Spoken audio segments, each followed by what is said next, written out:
अध्याय रहस्यमयी रास्ता। रात के लगभग 11 बजे थे। तेज बारिश हो रही थी और दीपक तेजी से घर की ओर बढ़ रहा था। वह एक छोटे से शहर में रहता था, लेकिन देर रात तक काम करने के कारण उसे अक्सर अकेले लौटना पड़ता था। आज भी वह ऑफिस से लौट रहा था, लेकिन बारिश के कारण उसकी रफ्तार धीमी हो गई थी। अचानक उसने महसूस किया कि वह गलती से उस पुराने रास्ते पर आ गया है जो कब्रिस्तान के पास से होकर गुजरता है। यह रास्ता आम तौर पर कोई इस्तेमाल नहीं करता था, क्योंकि लोगों का मानना था कि वहाँ अजीबोगरीब घटनाएं होती हैं। कई लोगों ने बताया था कि रात में वहाँ किसी के कदमों की आवाज आती है, लेकिन देखने पर कोई नहीं होता। दीपक इन सब बातों में विश्वास नहीं करता था, इसलिए वह आगे बढ़ता रहा। दूसरा अध्याय कब्रिस्तान के अंदर।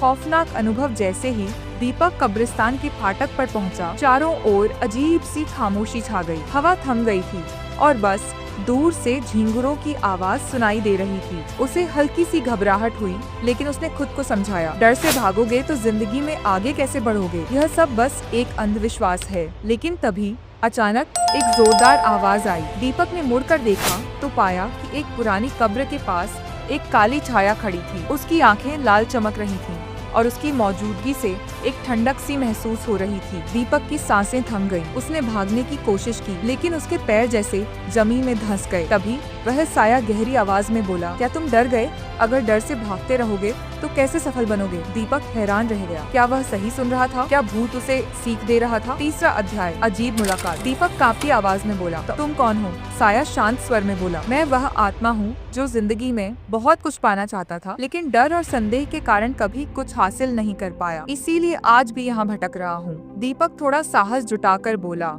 तुम मुझसे क्या कहना चाहते हो? साया बोला, मैं तुम्हारे अंदर अपनी परछाई देखता हूँ। तुम एक होनहार युवक हो, लेकिन तुम भी मेरी तरह हर समय डर और असफलता के डर से पीछे हट जाते हो। बिना हिम्मत के कोई भी इंसान सफल नहीं हो सकता। अगर तुम अपने डर को नहीं हरा सके तो मैं भी मुक्त नहीं हो सकता। दीपक के मन में हलचल मच गई। सच में उसने अपने जीवन में बहुत कुछ करने का सपना देखा था, लेकिन हर बार डर, असफलता का भय और अनिश्चितता उसे रोक देती थी। चौथा अध्याय सच्ची शक्ति की तलाश। दीपक ने धीरे धीरे अपनी गलती समझ ली। उसने ठान लिया कि अब वह अपने डर को हावी नहीं होने देगा। उसने मजबूती से कहा, अब मैं अपने डर से भागूंगा नहीं, मैं उसका सामना करूंगा। तभी वह साया धीरे धीरे हल्का होने लगा। जाने से पहले उसने कहा, तुम्हारे अंदर असली ताकत है, बस खुद पर भरोसा रखना सीखो। अचानक चारों ओर की अजीब नकारात्मक ऊर्जा गायब हो गई। दीपक को लगा जैसे उसके मन से एक बड़ा बोझ उतर गया हो। पांचवा अध्याय जिंदगी का नया मोड़। अगले दिन से दीपक ने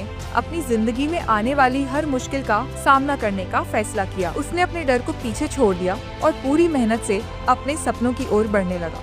जल्द ही उसकी मेहनत रंग लाई और कुछ ही सालों में वह एक सफल व्यक्ति बन गया। आज जब लोग उसकी सफलता की कहानी सुनते हैं तो वह मुस्कुराकर कहता है, उस रात उस अज्ञात कब्रिस्तान में मैंने अपनी असली शक्ति पाई थी। शक्ति हमारे बाहर नहीं, हमारे भीतर होती है। बस हमें अपने डर को हराना सीखना होता है। कहानी से मिलने वाली सीख, डर को कभी अपनी जिंदगी पर हावी मत होने दो। सफलता उन्हीं को मिलती है जो अपने डर का सामना करने की हिम्मत रखते हैं। खुद पर भरोसा रखो, तभी तुम जिंदगी में बड़ा कुछ कर पाओगे। अगर